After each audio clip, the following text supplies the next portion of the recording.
আসসালামু আলাইকুম বন্ধুরা, কেমন আছো? আশা করি সবাই ভালো আছো। আমিও ভালো আছি আলহামদুলিল্লাহ। আজকের নাস্তাটি দেখতে যত সুন্দর, খেতে কিন্তু তার চেয়েও বেশি মজার। দেখো, পুরগুলি ভিতরে পুর ভরা একটি নাস্তা।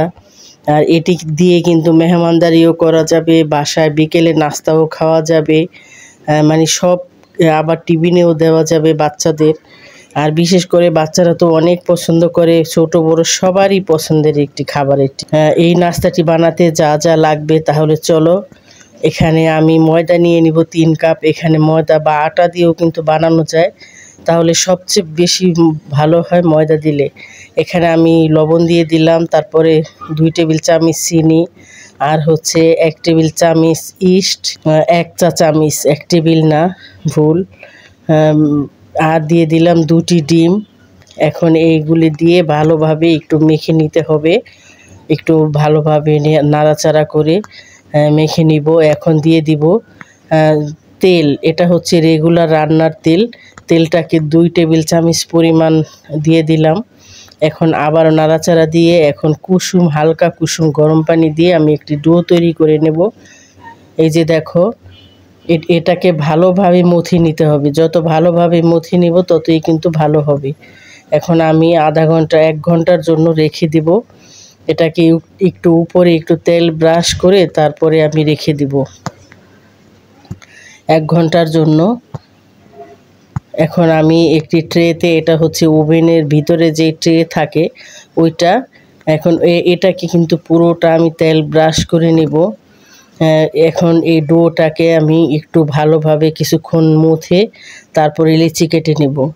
এটা রুটি বানাই আমরা, যেভাবে রুটি বানাইছি ডোটা ঠিক তার মতো হবে, তবে একটু নরম হবে।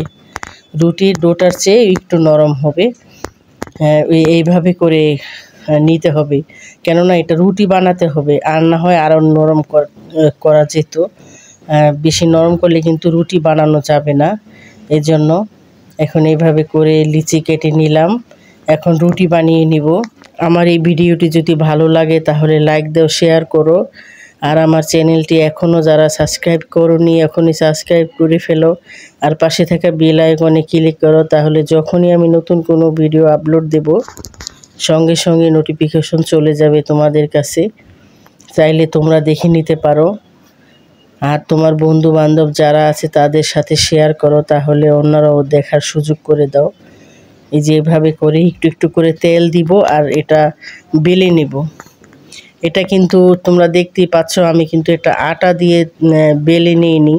এটা হচ্ছে তেল দিয়ে বেলতে হবে। শুধু তেল দিয়ে বেলে নিলেই সবচেয়ে ভালো হবে। আবার একটু তেল ব্রাশ করে নেব, তেল দিয়ে তারপরে এই রুটিটার উপরে রেখে দেব। এই যে এইভাবে করে আমি এখানে 3টা রুটি দেব। তোমরা চাইলে 4টা 5টাও দিতে পারো, তবে 3টা দিলেই সবচেয়ে ভালো হয়। বেশি এত লেয়ারের প্রয়োজন নেই, কেননা এটা ফুলবে, অনেকটা ফুলে যাবে। এখন এইভাবে করে আমি রুটিটাকে আবারও বেলে একেবারে বড় করে নেব। রুটিটা এটা খুব ভালোভাবে বেলে নিতে হবে, মানে একটু বড় করতে হবে। যতটুকু সম্ভব আমি বড় করে নেব এটাকে। এই যে দেখো, এইভাবে করে আমি বড় করে নিলাম। এখন একটি ছুরির সাহায্যে আমি এটা 4 কোণা করে কেটে নেব। 4-5টা কেটে ফেলে দেব, আর এটা 4 কোণা করে কেটে নেব। এটা 4 কোণায় করতে হবে। এটা গোল যদি আমি নিতাম তাহলে কিন্তু 2 সাইড ছোট হতো, মাঝখানেরটা মোটা হতো। এজন্য 4 কোণা করে কেটে নিতে হবে। এই যে এইভাবে করে আমি কেটে নিব। কেটে নিয়ে একটু হাত দিয়ে একটু টেনে টেনে একটু লম্বা করে নিব। এটা আসলে খেতে খুবই মজার হয়।